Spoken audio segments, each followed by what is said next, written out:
আসসালামু আলাইকুম সুপ্রিয় দর্শক। বাঙালি জাতির বাঙালির জীবনের এক ঐতিহ্যময় এক উৎসবমুখর দিন কিন্তু আগামীকাল পহেলা বৈশাখ।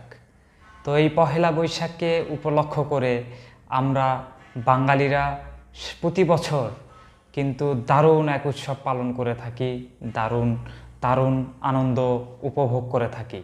এবারও তার ব্যতিক্রম নয়, আমরা আনন্দ উপভোগ করব, আমরা বাঙালি জাতির যে আনন্দ উপভোগ করব। তবে কথা হচ্ছে যে এই আনন্দ উপভোগ করতে গিয়ে আমাদের একটা জিনিস মাথায় রাখতে হবে, আমরা একটা জিনিস অবশ্যই মাথায় রাখব, সেটা হচ্ছে বাঙালিপনা করতে গিয়ে আমাদের ইসলাম ধর্মের প্রতি, আমাদের ইসলাম ধর্মের যে আদেশ নিষেধ, এই জিনিসগুলো যাতে কোনো রকমের ব্যত্যয় না ঘটে।